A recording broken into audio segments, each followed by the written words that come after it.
It is said that reading is a portal to another universe. We discover the world through someone else's eyes.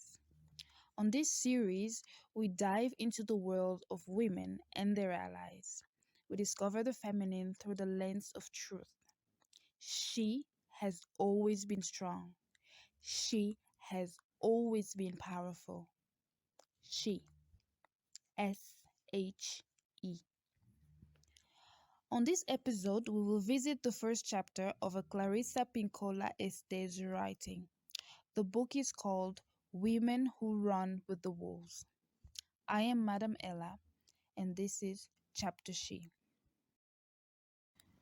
The first few paragraphs of this first chapter ask of us to be attentive, instinctually so.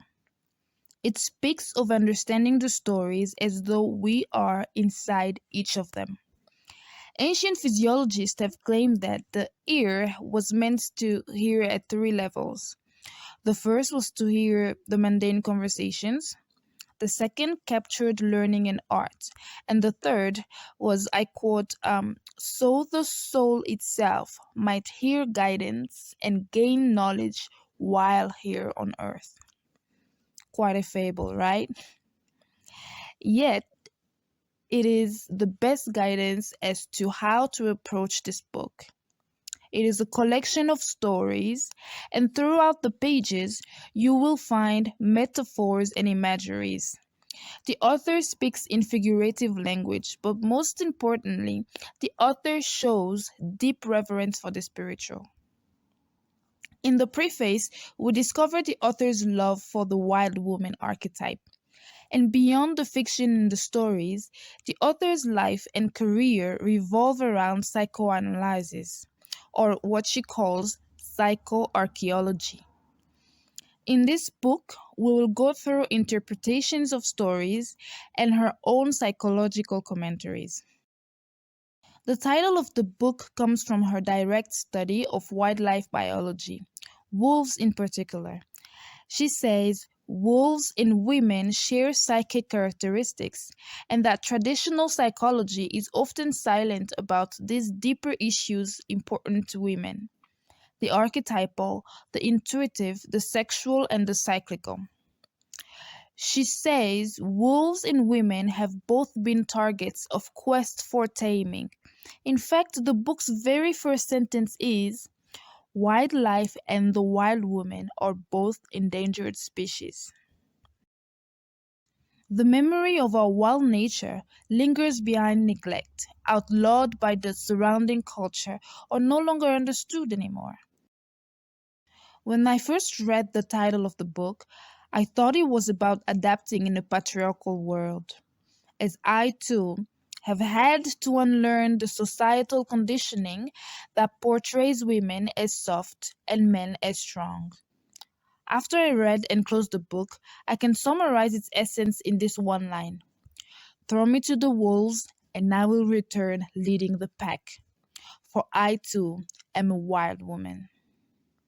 All right, let's dive in. Story number one. Title: La Loba.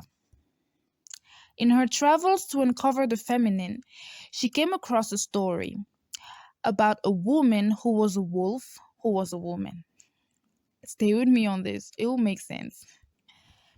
It is an old tale from the Texas borderlands, and our author's story starts like this.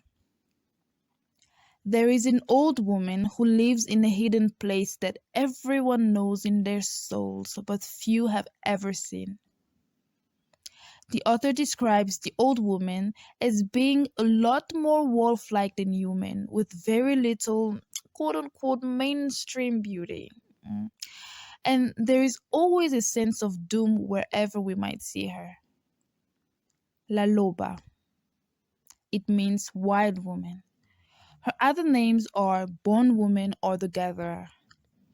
The sole work of La Loba is the collecting of bones. I quote, she collects and preserves, especially that which is in danger of being lost to the world. And when she has assembled an entire skeleton, takes a position of prayer over the creature, standing, arms extended, and starts singing. Now, here is where the magic begins. The bones start to fill up with flesh and fur. And the more she sings, the more the animal comes to life. And soon the wolf creature begins to breathe and leap up until it finally runs away towards the open canyon. And somewhere in its tracks, it transforms once more. It transforms into a woman. A woman laughing and running towards the horizon. Guys, I will give you a second to take this in. Hmm? Now, who has ever heard a creation story like this? The most famous one is the Bible's Genesis with Adam and Eve. And I'll be honest, I prefer this one. I prefer this story of the woman emanating from a wild and fierce animal like the wolf. There is a quote from Akhenaten Logis Warren that says, "In a world full of lions and tigers entertaining the masses, have you ever seen a wolf performing in a circus?" Goodness, how I love this tale of La Loba. Ah. And mind you, this story is not the first of its kind. The author mentions another one in the chapter, one a lot less appealing, unfortunately. There are many of such old tales like La Loba that glorifies the feminine from her genesis. I am always thankful of ethnographic authors like Clarissa Pinkola Este, who search and unearth what the world seems to have forgotten. That women have always been strong, that women have always been powerful. As a feminist, I have always despised the popular marketing of women's empowerment as a new movement. J.D. Anderson says it best. Feminism isn't about making women stronger. Women are already strong. It's about changing the way the world perceives that strength. And here, Chapter She has exactly this goal as a mission. Welcome and stay tuned.